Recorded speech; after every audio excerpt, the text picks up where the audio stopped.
বিসমিল্লাহির রহমানির রহিম।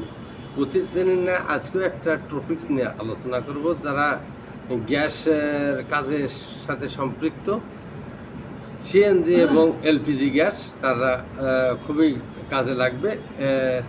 যেটা রিডিউস করে 220 বারকে 1 বারে আনে, সেই ডিভাইসটি হলো এই জিনিসটি।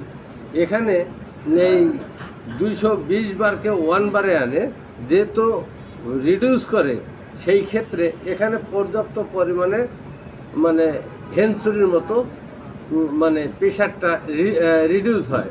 তাইলে এখানে যেখানে প্রেশার রিডিউস হয় সেখানে তাপমাত্রা কমে যায়, বরফে হয়। এই জন্য আমরা এই ইয়াতে কিটের মধ্যে আমরা দিয়ে থাকি, গরম পানি দিয়ে থাকি নির্দিষ্ট তাপমাত্রায়, যেন সেটা সহনীয় পর্যায়ে গ্যাসটা সঠিক বার্নিং বা ফ্ল্যাশিং পয়েন্টে থাকে। এইটা হলো একটা কিট। এই কিটের মাধ্যমে আমরা 220 বারকে আমরা 1 বারে নিয়ে আসিয়া আমরা কার্যনীতি সম্পন্ন করি। যেখানে যত ভলিউমেট্রিক এফিসিয়েন্সির দরকার, সেই জায়গায় তত পরিমাণে আমরা এই কিটটা ব্যবহার করি।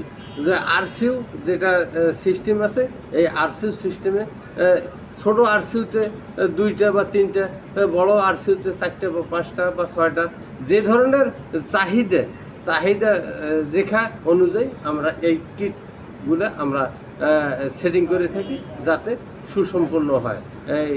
যে জায়গাতে গ্যাসের সংকট থাকে সেই জায়গাতে এই আরসিউর মাধ্যমে বা এই কিটের সম্মিলিত কাঠামো তৈরি করে আমরা আরসিউ তৈরি করি, আমরা ডেলিভারি দিয়ে থাকি।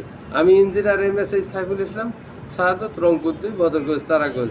প্রতিদিন আমি টেকনিক্যাল বিষয় আমার ফেসবুক আইডি এবং ইউটিউব চ্যানেলে সাবস্ক্রাইব করবেন এবং লাইক, কমেন্ট, শেয়ার দেবেন। আপনারা টেকনিক্যাল বিষয়ে যে কোনো তথ্য আমার কাছ থেকে পাবেন ইনশাআল্লাহ। আসসালামু আলাইকুম।